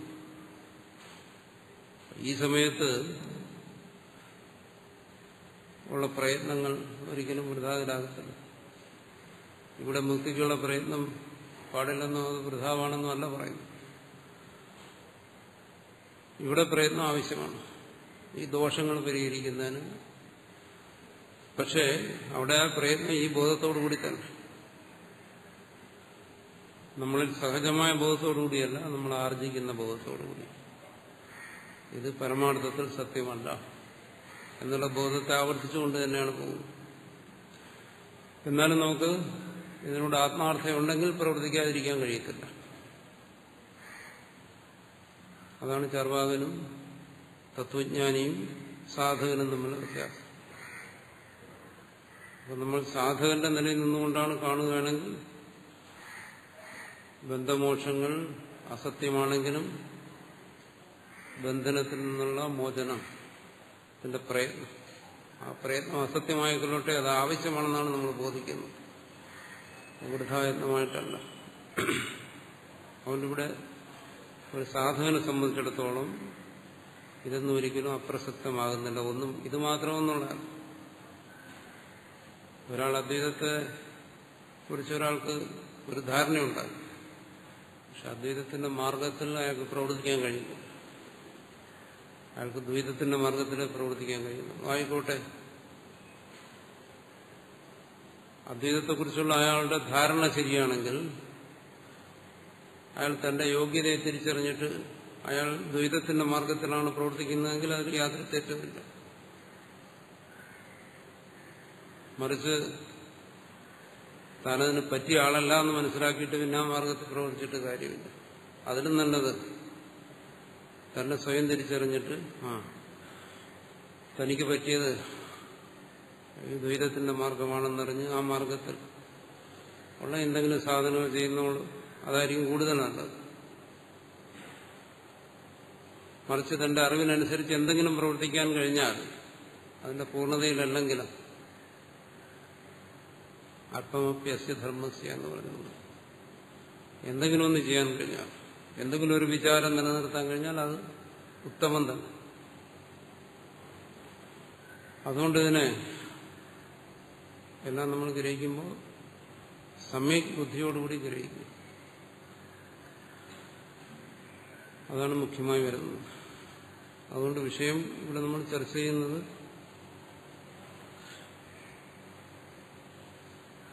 ഗഹനമാണ്. പക്ഷെ ആ ഗഹനതയെ നമുക്ക് ഒഴിവാക്കാൻ പറ്റത്തില്ല. അതിൽ നമ്മെ സംബന്ധിച്ച് എത്രമാത്രം ഗ്രഹിക്കാൻ പറ്റുമോ അത്രയും ഗ്രഹിക്കും.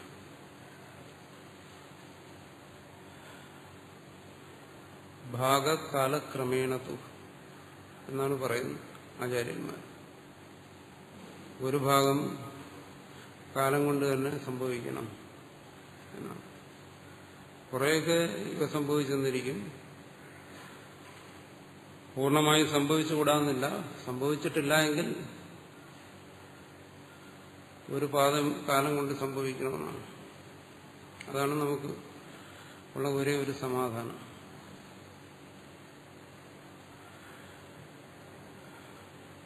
അതുകൊണ്ട് ഇവിടെ പറയുന്നതിന്റെ താല്പര്യം ഏതാണ്? അടുത്ത കാര്യം പറയുന്നത് ദ്രവ്യം ദ്രവ്യസ്യ ഹേതുസ്യ അന്യത് അന്യസ്യ ചൈവ ഹി. വീണ്ടും അതിനെ ഭാഷ്യകാരൻ വ്യാഖ്യാനിക്കുകയാണ്. എന്ന് പറഞ്ഞ കാര്യങ്ങൾ തന്നെയാണ്.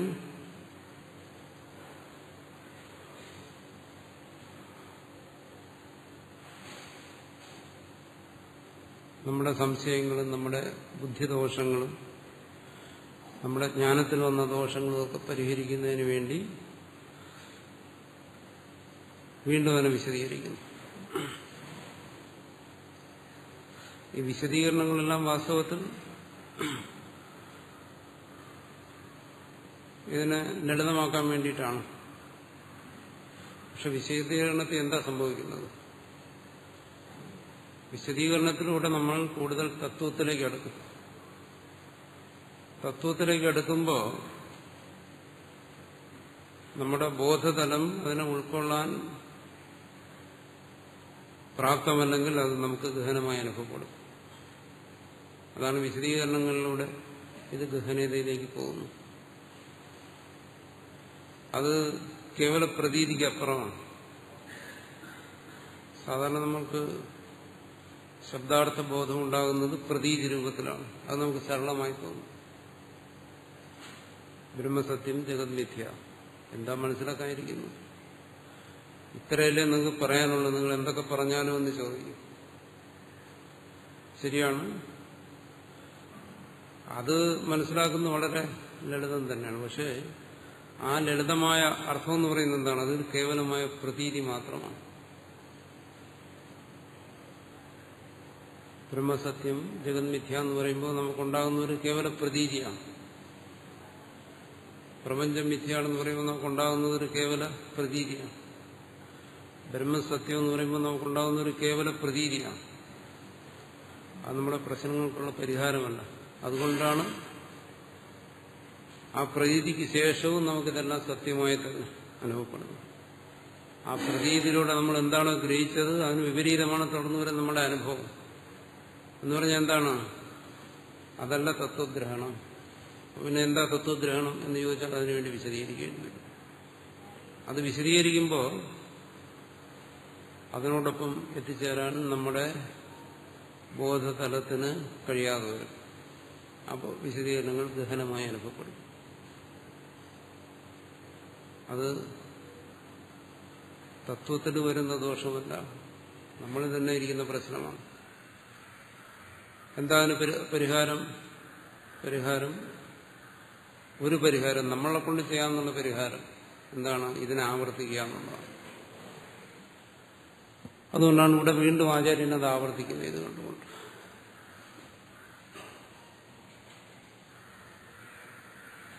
അത് നമ്മളെ കൊണ്ട് പുരുഷയത്നത്തിലൂടെ സാധിക്കേണ്ട പരിഹാരം.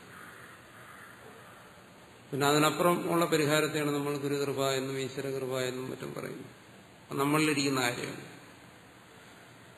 അതെങ്ങനെ സംഭവിക്കുന്നു എന്ന് നമുക്കറിയാൻ കഴിയില്ല.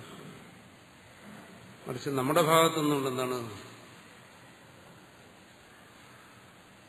പുരുഷയത്നം, പൗരുഷം എന്ന് വെച്ചാൽ സ്വപ്രയത്നം. അതിനെയാണ് ആ സ്വപ്രയത്നത്തിലൂടെ ചെയ്യാവുന്നുള്ളത്. ഇതാണ് ഇതിന്റെ ആവർത്തി. അതിനുവേണ്ടി ആചാര്യൻ പറഞ്ഞ കാര്യം തന്നെ വീണ്ടും ആവർത്തിക്കുന്നു. ആവർത്തനത്തിനാണ് നമ്മൾ പറയുന്നത് മനനം, ശ്രവണം എന്നെല്ലാം പറയുന്ന ആവർത്തനത്തിനാണ്. അതാവശ്യമായി വരുന്നതുകൊണ്ട് പറയുന്നു. അതുകൊണ്ട് ഇത് ഗഹനമായി അനുഭവപ്പെടുന്നു, ഇത് മനസ്സിലാകുന്നില്ല. അതുകൊണ്ട് ഇത് പറയുന്നത് പാഴാണെന്ന് കരുതരുത്, കേൾക്കുന്നതും വ്യർത്ഥമാണെന്ന് കരുതണ്ട. അത് താല്പര്യമുണ്ടെങ്കിൽ ഇത് ആവർത്തിക്കുക. മനസ്സിനതിനുള്ള വാസനയും സംസ്കാരവും ഉണ്ടെങ്കിൽ ഇത് ആവർത്തിച്ചാൽ പ്രയോജനം ചെയ്യും. അതുകൊണ്ട് വിശദീകരണങ്ങളിൽ പലപ്പോഴും ഗഹനമായി പോകും. കാരണം അവിടെ കാര്യങ്ങൾ നമ്മുടെ കേവല പ്രതീതിക്കപ്പുറം നമ്മുടെ ബോധം പ്രവർത്തിക്കാൻ തുടങ്ങുകയാണ്. അവിടെ നമുക്ക് പ്രഥമമായി അനുഭവപ്പെടുന്ന വിഘ്നമാണ് ഈ വൈഷമ്യം. ഗഹനത എന്ന് പറയുന്ന ഒരു വിഘ്നമാണ്. അത് മാറിക്കിട്ടണം. അത് പറയുന്നവനെ ചീത്ത പറഞ്ഞിട്ട് കാര്യമൊന്നുമില്ല.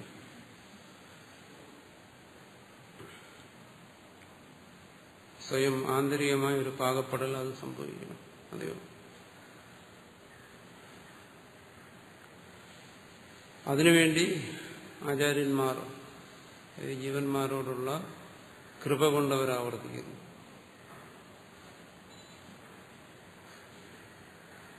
അതിലൂടെ കടന്നു പോകുന്നതിന് ക്രമേണ അത് സംഭവിക്കും എന്നുള്ള പ്രതീക്ഷയിൽ. ആ പ്രതീക്ഷയെക്കുറിച്ചും ഇവിടെ ചർച്ച ചെയ്യുന്നുണ്ട്. അടുത്ത് ഇവിടെ പറയുന്നു അജം ഏകം ആത്മതത്വം ഇത് സ്ഥിതം എന്ന് പറഞ്ഞാൽ എന്താണ്? ഈ പറഞ്ഞ കാര്യമാണ് ഇവിടെ പറയുന്നത്.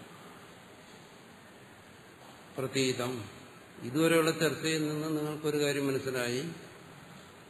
എന്താണ് ഈ ആത്മതത്വം, വിജ്ഞപ്തി, ഈ ബോധം അജമാണ്, ഏകമാണ് എന്നെല്ലാം ബോധ്യമാണ്. ഇതിനുള്ള സാമാന്യ ജ്ഞാനം എന്ന് പറയുന്നത് ഇതുവരെ നമ്മൾ ചർച്ച ചെയ്തിരുന്ന കാര്യം തന്നെയാണ് ഇവിടെ പറയുന്നത്.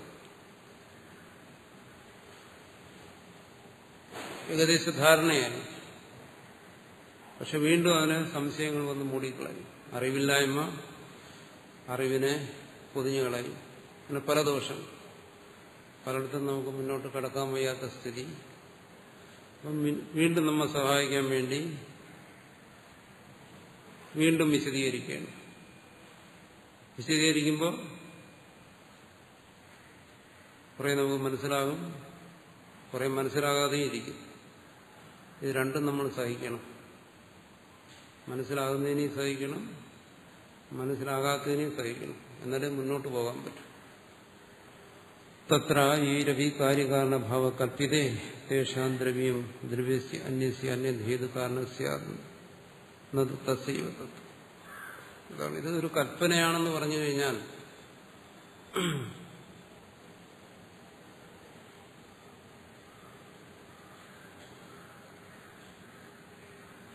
അനുഭവത്തിൽ അങ്ങനെയല്ല കാണുന്നത്. നിങ്ങൾ ഞാൻ വായിക്കുമ്പോൾ പുസ്തകത്തിൽ തപ്പിയാൽ മതി, ഞാൻ സംസാരിക്കുമ്പോൾ എൻ്റെ വായിൽ നോക്കിയിരുന്നാൽ മതി. കാരണം ഞാൻ പറയുന്നതെല്ലാം അവിടെ എഴുതി വെച്ചിട്ടുണ്ട്. ചിലപ്പോൾ എൻ്റെ താല്പര്യത്തെയായിരിക്കും പറയുന്നത്. എൻ്റെ വാച്യാർത്ഥം മനസ്സിലാക്കണമെങ്കിൽ നിങ്ങൾ വ്യാഖ്യാനങ്ങൾ നോക്കിയാൽ മതി. ട്രാൻസ്ലേഷൻസ് മലയാളമോ ഇംഗ്ലീഷോ ഒക്കെ നോക്കിയാൽ മതി. ഇവിടെ വന്നിരിക്കുന്ന വായി നോക്കാൻ വേണ്ടിയിട്ടാണ്. അതാണ് ഇവിടുത്തെ ചോദ്യം. അല്ലെങ്കിൽ മുറിക്കകത്തിരുന്ന് പുസ്തകം മറിച്ച് നോക്കിയാൽ മതി. താല്പര്യം ഗ്രഹിക്കണം. ഒരു പുസ്തകത്തിന് വ്യാഖ്യാനം എഴുതുമ്പോൾ അതാണ് നമ്മൾ പറയുന്നതും വ്യാഖ്യാനവും തമ്മിലുള്ള വ്യത്യാസം. ഒരു വ്യാഖ്യാനം എഴുതുമ്പോൾ അതിന് ഒരുപാട് പരിമിതികളുണ്ട്. എല്ലാം എഴുതി പിടിപ്പിക്കാനൊക്കത്തില്ല. പറയുമ്പോൾ അങ്ങനെയല്ല, കുറച്ചുകൂടി സ്വാതന്ത്ര്യമുണ്ട്. അതുകൊണ്ടാണ് ഞാൻ വ്യാഖ്യാനം എഴുതാത്തത്. വായിക്കാൻ ആളെ കിട്ടത്തില്ല. പറയുമ്പം തന്നെ ഇതാണ് ഗതികേടെങ്കിൽ പിന്നെ എഴുതിയാലുണ്ടായിരിക്കും. അതുകൊണ്ട് താല്പര്യത്തിലേക്ക് കിടക്കണം. താല്പര്യം എന്ന് പറയുമ്പോൾ നമ്മുടെ പ്രതീതികൾക്കപ്പുറമാണ്. പ്രതീതിയാണ് നമ്മൾ നേരത്തെ പറഞ്ഞല്ലോ സരളം. താല്പര്യം അങ്ങനെയല്ല, അത് കൂടുതൽ ഗഹനവും സൂക്ഷ്മവും ആയി മാറും. ഇവിടെ പറയുന്നതിന്റെ താല്പര്യം ഏതാണ്? ഞാൻ പലപ്പോഴും വാച്യാർത്ഥത്തെ വിട്ടിട്ട് താല്പര്യത്തിലേക്കാണ് പോകുന്നത്. വാച്യാർത്ഥം വിശദീകരിക്കാത്ത വാച്യാർത്ഥത്തിന് എന്താണ് വ്യാഖ്യാനങ്ങളുണ്ടല്ലോ.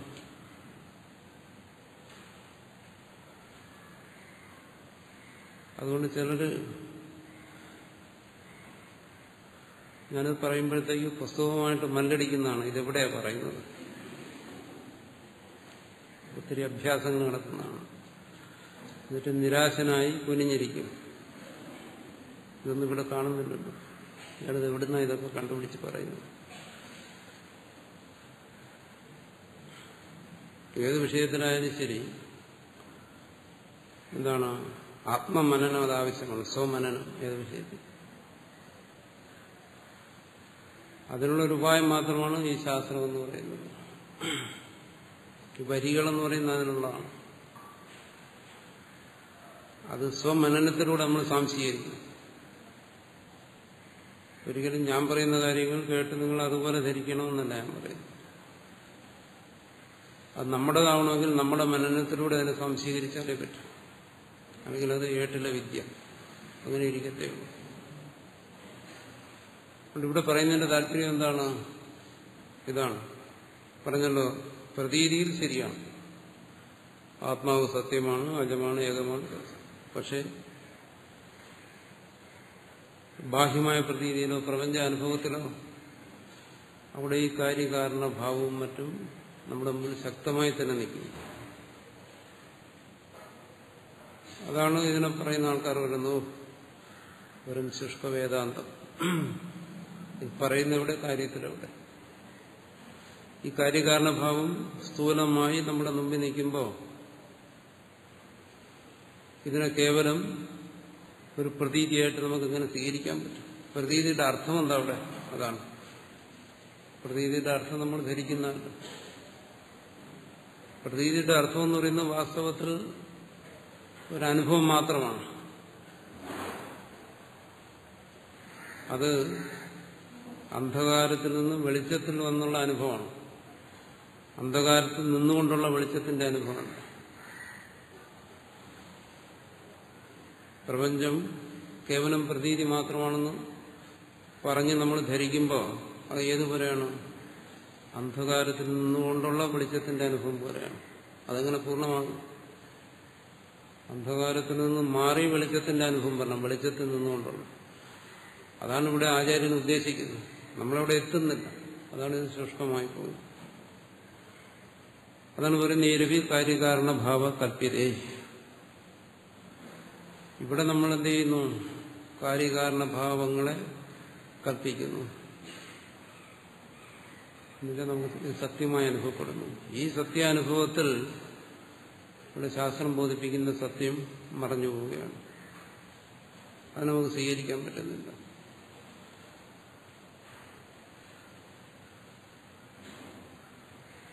ഒരുവൻ അവന്റെ പിതാവിൽ നിന്ന് ഉണ്ടായി, അവനിൽ നിന്ന് പിന്നെ സന്തതികളുണ്ടാകുന്നു. കാര്യകാരണഭാവം എന്താ? ഇതെല്ലാം കൽപ്പനയാണ്. പിതാവും പുത്രനും കൽപ്പനയാണ്. ഇതിനെങ്ങനെ ഒരു കൽപ്പനയെ കാണാൻ പറ്റും? ദ്രവ്യം, ഗുണം, കർമ്മം, ഗുണം അല്ലെങ്കിൽ ധർമ്മങ്ങൾ, ഇതെല്ലാം കൂടി ചേർന്നാണ് ഈ പ്രപഞ്ചം. ഇത് പരസ്പരം കൂടിച്ചേർന്ന് കാര്യകാരണഭാവത്തിൽ ഈ പ്രപഞ്ചം അനുഭവപ്പെടുമ്പോൾ ഇതിനെ കേവലം ആശയപരമായി നിഷേധിക്കുകയാണ്. ഇതെന്താണ്? കേവലം ഒരു ആശയമാണ്, ഇത് കൽപ്പന. അതെങ്ങനെ സാധ്യമാകും? ഇത് ആശയപരമായ ഒരു നിഷേധമല്ല ഇവിടെ പറയുന്നത്. നമ്മളതിനെ ഗ്രഹിക്കുന്നത് കേവലം ആശയപരമായിട്ടാണ്. അതുകൊണ്ടാണ് നമ്മുടെ സത്യത്തെ നമുക്ക് ആശയം കൊണ്ട് നിഷേധിക്കാൻ പറ്റാത്തത്. നമ്മുടെ ഈ പ്രപഞ്ചാനുഭവം നമുക്ക് സത്യമാണ്. അതിനെ നമ്മളൊരു ആശയം കൊണ്ട് നിഷേധിക്കാൻ ശ്രമിക്കുകയാണ്. ആശയം എന്താണ്? ഇത് കേവലം പ്രതീതി മാത്രമാണ്. അതെങ്ങനെ നിഷേധിക്കാൻ പറ്റും? അത് നമ്മൾ നിഷേധിക്കാൻ ശ്രമിച്ചാൽ നിഷേധിക്കുകയല്ല, കൂടുതൽ ദൃഢപ്പെടുത്തുകയുള്ളൂ. പ്രപഞ്ചം സത്യമാണെന്നുള്ള അനുഭവം ദൃഢപ്പെടും. പിന്നെ ഇതെങ്ങനെയാണ് നിഷേധിക്കുന്നത്? നിഷേധിക്കുന്നത് കേവലമായ അനുഭവത്തിന്റെ തലത്തിലേ ഉള്ളൂ. ഇതിന്റെ നിഷേധം അവിടെ മാത്രമേ ഇത് നിഷേധിക്കാൻ പറ്റൂ. അതെന്താ ഈ അനുഭവത്തിന്റെ തലം? അത് മനസ്സിലാക്കി തരാൻ വേണ്ടിയിട്ടാണ് ഇവിടെ ഈ അലാദശാന്തി, സ്വപ്നം തുടങ്ങി നിരവധി ദൃഷ്ടാന്തങ്ങൾ പറയുന്നു. അനുഭവം എന്ന് പറയുന്നത് നമ്മുടെ വർത്തമാനത്തിലുള്ള അനുഭവം അല്ലെങ്കിലും നമ്മുടെ അന്യാനുഭവങ്ങളുമായി തട്ടിച്ചു നോക്കി മനസ്സിലാക്കും. അന്യാനുഭവങ്ങളെന്ന് പറഞ്ഞാൽ സ്വപ്നാനുഭവം പോലെയുള്ള അനുഭവങ്ങളുമായി താരതമ്യപ്പെടുത്തി മനസ്സിലാക്കുന്നു.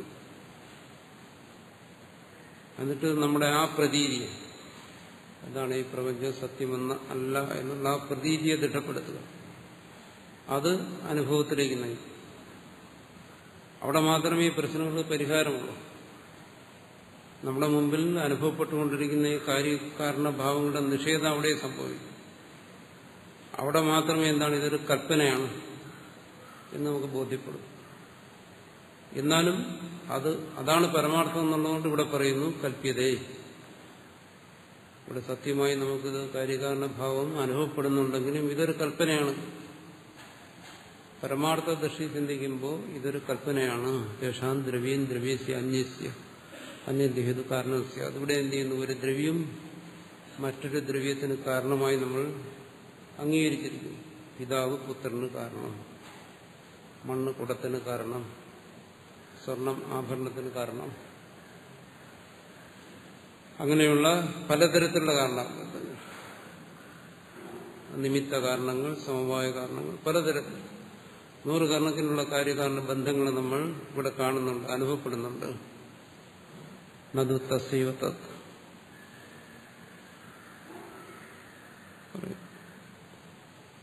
പക്ഷെ ഒന്ന് ശ്രദ്ധിച്ചാൽ മനസ്സിലാവും, എന്താണ്? ഒന്നിന് കാരണമാകുന്നില്ല, ഒന്ന് മറ്റൊന്നിനെ കാരണമാകുന്നില്ല. അതാണ് ശ്രദ്ധിക്കേണ്ട കാര്യം ഇവിടെ പറയുന്നത്. ഈ ഭേദബുദ്ധി നിലനിൽക്കുമ്പോൾ ഭിന്നങ്ങളായ വസ്തുക്കൾക്ക് പരസ്പരം കാര്യകാരണഭാവത്തെ നമ്മൾ ധരിക്കുന്നു, നമ്മൾ മനസ്സിലാക്കുന്നു, ദൃഢമായി ധരിക്കുന്നു. പക്ഷെ എവിടെയെങ്കിലും ഒന്ന് അതിന് കാരണമാകുന്ന നിങ്ങൾ കാണുന്നുണ്ടോ?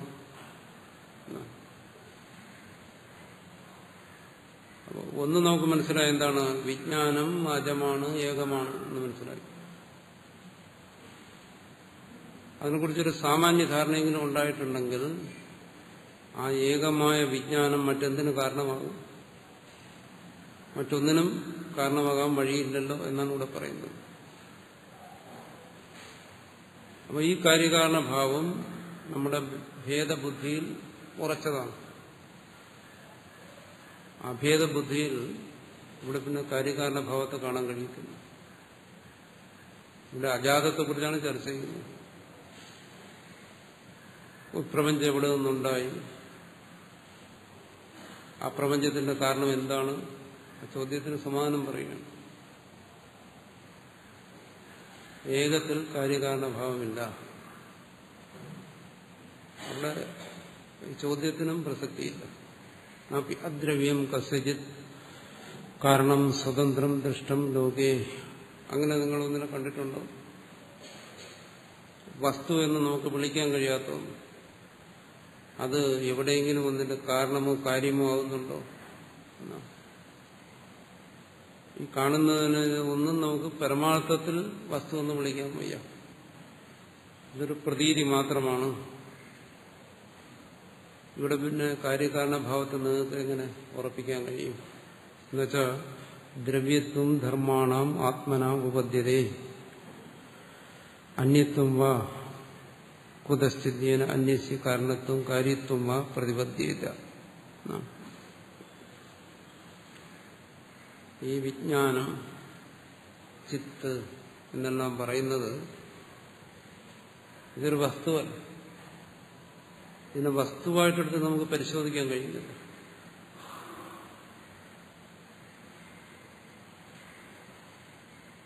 നമ്മൾ മറ്റു വസ്തുക്കളെ പരിശോധിക്കുന്നു. ഇത് സർവ്വ വസ്തുക്കളെയും പരിശോധിക്കുന്ന ഒന്നാണ്. കഴിഞ്ഞ ദിവസം നമ്മൾ പറഞ്ഞല്ലോ, എല്ലാത്തിനെയും അറിയുന്നതും അറിയിക്കുന്നതും പരീക്ഷണ നിരീക്ഷണങ്ങളെല്ലാം നടത്തുന്നതും ആരാണ്? ഈ ചിത്താണ്.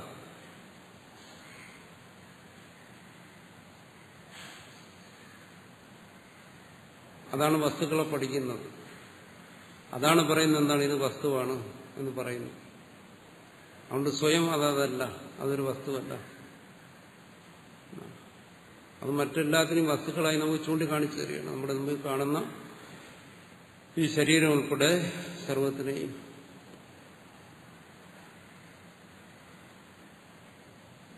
അതുകൊണ്ട് ധർമാണാം ആത്മനാം ദ്രവ്യത്വം ഉപപദ്ധ്യതേ. ഈ ചിത്തം അല്ലെങ്കിൽ ഈ ചിത്ത്, വിജ്ഞപ്തി, വിജ്ഞാനം, അതിനെ തന്നെ ആത്മാവ്, പരമാത്മാവ് എന്നെല്ലാം പറയും. അത് വസ്തുവല്ല, അത് ദ്രവ്യമല്ല, അതൊരു പദാർത്ഥമല്ല. എല്ലാ പദാർത്ഥങ്ങളും അതിന്റെ പ്രതീതിയാണ്. അന്യത്വം വാ കുതസ്ഥിതിയേന അന്യസ്യ കാരണത്വം കാര്യത്വം വാ പ്രതിപദ്ധ്യേത. അതുകൊണ്ട് ആ ഏകമായ വസ്തു മാത്രമായിരിക്കെ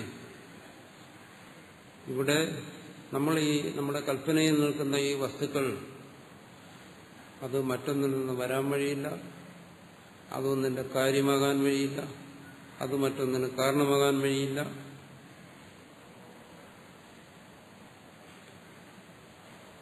എന്നർത്ഥം. വസ്തുവല്ലാത്ത ഒന്നിനെങ്ങനെ കാര്യകാരണ ശൃംഖലയിൽപ്പെടാൻ പറ്റും? വെളിച്ചത്തിൽ കാണുന്ന നിഴല്, അതിനെന്താ വസ്തുത്വമുള്ളത്? എന്തുകൊണ്ടാണ്? കേവലം വെളിച്ചത്തെ ആശ്രയിച്ച് മാത്രമേ അതിന് നിലനിൽപ്പുള്ളൂ. സ്വതന്ത്രമായി നിലനിൽപ്പുള്ള ഒന്നല്ല നിഴല്. അതിനെ ഒരു വസ്തുവായി കാണും. വസ്തുവായി കാണുക എന്ന് പറഞ്ഞാൽ ഇവിടെ ഉദ്ദേശിക്കുന്നത് എന്താണ്? വെളിച്ചത്തിൽ നിന്നും വേറിട്ടുള്ള സ്വതന്ത്രമായ ഒരു പദാർത്ഥമായി കാണുന്നു. നമ്മൾ നിഴലിനെ സംബന്ധിച്ച് അങ്ങനെ ധരിച്ചു കഴിഞ്ഞാൽ, നിഴൽ എന്ന് പറയുന്നത് വെളിച്ചത്തിൽ നിന്നും വേറെയാണ്, സ്വതന്ത്രമായ ഒരു വസ്തുവാണെന്ന് കരുതിയാൽ ശരിയാകും. പിന്നെന്താണ്? വെളിച്ചവും നിഴലും നമ്മൾ പരിശോധിച്ച് നോക്കുമ്പോൾ എന്ത് മനസ്സിലാകുന്നു? വെളിച്ചത്തെ ആശ്രയിച്ച് നിൽക്കുന്ന കേവലമായൊരു പ്രതീതി, അതിനപ്പുറം അതിൽ യാതൊരു വസ്തുസത്തയില്ല നമ്മൾ ധരിക്കുന്നത് പോലെ. അതാണ് ബോധത്തിൽ പ്രപഞ്ചത്തിന്റെ നില എന്നാണ് ഇവിടെ പറയുന്നത്. ബോധത്തെ ആശ്രയിച്ച് നിൽക്കുന്ന ഒരു പ്രതീതിക്കപ്പുറം അതിൽ വസ്തുസത്തയില്ല എന്നാണ്. ഉണ്ടെന്ന് നമുക്ക് അനുഭവപ്പെടുന്നു, അത് ശരിയല്ല എന്ന് നമ്മളെ ബോധ്യപ്പെടുത്താൻ ശ്രമിക്കുകയാണ്. അതോ അദ്രവ്യത്വ അനന്യത്വ കസ്യചിത് കാര്യം കാരണം വാ ആത്മാ. അതുകൊണ്ടെന്താണ്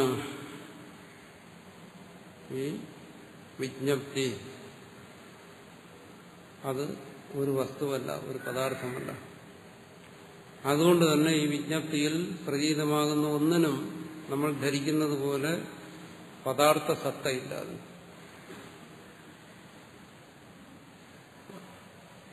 സർവത്ര നമുക്ക് പദാർത്ഥ സത്ത അനുഭവപ്പെടുന്നുണ്ട്. പൃഥിവി, തേജസ്, വായു, തേജസ്, ജലം, തുടങ്ങി സർവത്തിനും, ആകാശം, സർവത്തിനും പദാർത്ഥ സത്ത നമുക്ക് അനുഭവപ്പെടുന്നുണ്ട്. പറയുന്നു അത് എവിടുന്ന് വന്നു ഈ പദാർത്ഥ സത്ത? നമ്മൾ ധരിക്കുന്നത് പോലെയുള്ള വസ്തുത്വം അതിലില്ല. വിജ്ഞാനമാണെങ്കിലോ അത് സ്വയം ഒരു വസ്തുവല്ല, ഒരു പദാർത്ഥമല്ല. പദാർത്ഥമൊന്നും അല്ലാന്ന് എന്തുകൊണ്ട് പറയുന്നു? പദാർത്ഥങ്ങളിൽ നമ്മൾ കാണുന്ന മാനങ്ങളൊന്നും അതിലില്ല. ഘനമാനങ്ങൾ, ഗുരുത്വലഘുത്വങ്ങൾ, പരിമാണങ്ങൾ, ഹ്രസ്വം ദീർഘം തുടങ്ങി ഇതൊക്കെ ചേരുന്നതിനാണ് നമ്മൾ വസ്തു എന്ന് പറയുന്നത്. വിവിധ ധർമ്മങ്ങൾ, പല ഗുണങ്ങൾ,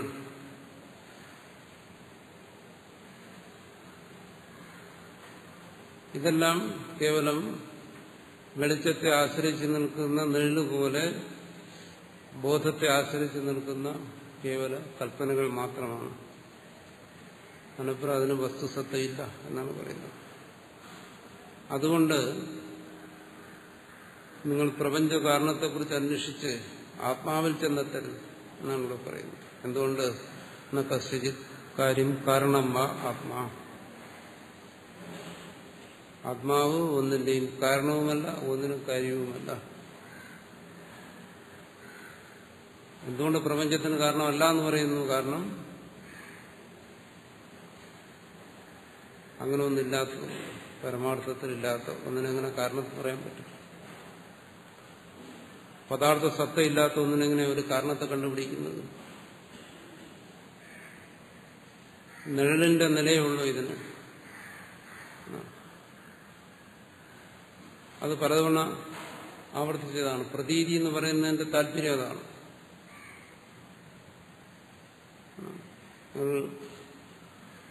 ഇരുളിലൂടെ ഒരാൾ സഞ്ചരിച്ചെന്നിരിക്കട്ടെ, ഇരുളിലൂടെ സഞ്ചരിച്ച് വെളിച്ചം ഉള്ള സ്ഥലത്ത് പെട്ടെന്ന് ചെന്ന് പെട്ടുകഴിഞ്ഞാൽ ഇരുളിൽ നമുക്ക് യാതൊരു പദാർത്ഥ ബോധവുമില്ല വ്യക്തമായിട്ടുള്ള. ഇരുളിലൂടെ സഞ്ചരിച്ച ഒരാൾ പെട്ടെന്നൊരു വെളിച്ചത്തിൽ ചെന്ന് പെട്ടുകഴിഞ്ഞാൽ എന്താണ് അവിടെ കാണുന്ന പദാർത്ഥങ്ങൾ? മരങ്ങളായാലും മനുഷ്യരായാലും മറ്റെന്തെങ്കിലും ആയാലും എല്ലാം എന്താണ്? എല്ലാം വെളിച്ചത്തിൽ അനുഭവപ്പെടും.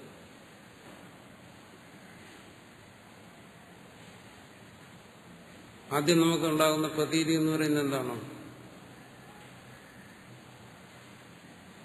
വെളിച്ചത്തിലുള്ള പ്രതീതിയാണ്. അവിടെ വെളിച്ചത്തിനാണ് പ്രാധാന്യം, വസ്തുക്കൾക്കല്ല. കാരണം അതുവരെ വെളിച്ചം പ്രകടമായിരുന്നില്ല. പെട്ടെന്ന് വെളിച്ചത്തിലേക്ക് വന്നു കഴിഞ്ഞാൽ എന്താണ്? അതാണ് നമ്മൾ പെട്ടെന്ന് വെളിച്ചത്തിലേക്ക് വരുമ്പോൾ പറയും കണ്ണ് മഞ്ചിപ്പോയി എന്ന് പറയും. വസ്തുബോധമല്ല ഉണ്ടാകുന്നു, വെളിച്ചത്തിന്റെ ബോധം ഉണ്ടാകുന്നു. വസ്തുബോധം രണ്ടാമതേ ഉണ്ടാകുന്നു. പറയും പരിസരബോധം ഉണ്ടായില്ല എന്ന് പറയും. അതുപോലെ ആണ് ഈ പ്രതീതി എന്ന് പറയുന്നത്. പ്രപഞ്ചം പ്രതീതമാകുന്നു എന്ന് പറയുമ്പോൾ പ്രപഞ്ചത്തിനവിടെ വെളിച്ചത്തെ ആശ്രയിച്ചിരിക്കുന്ന നിഴലിന്റെ സ്ഥാനമേ ഉള്ളൂ. അവിടെ പ്രാധാന്യം വെളിച്ചത്തിനാണ്. നിഴലിന് യാതൊരു പ്രാധാന്യവുമില്ല. എന്നാലും അത് അനുഭവത്തിൽ നിൽക്കുന്നു. വെളിച്ചത്തിൽ നിഴലും അനുഭവത്തിൽ നിൽക്കുന്നുണ്ടല്ലോ. അത് ആവശ്യമുണ്ടോ ഇല്ലയോ, പക്ഷെ അത് നിലനിൽക്കുന്നു. അതിനാണ് പ്രതീതി എന്ന് പറയുന്നത്.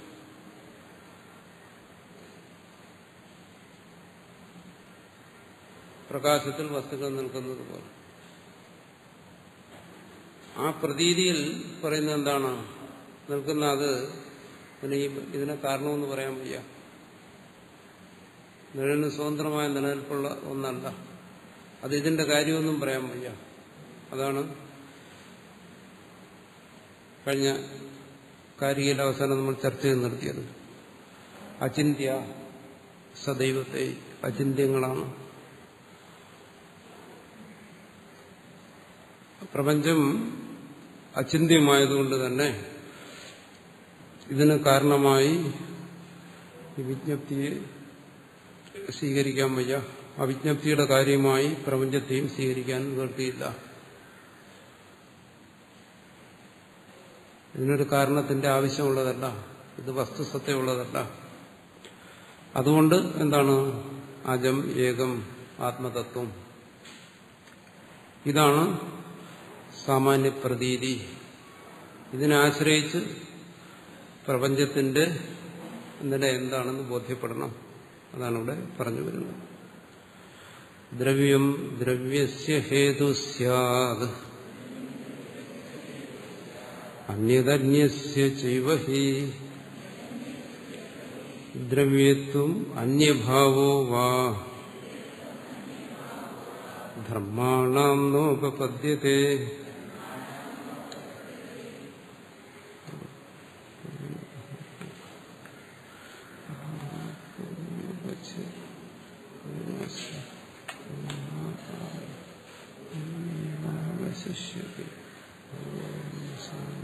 ശാന്തി ശാന്തി.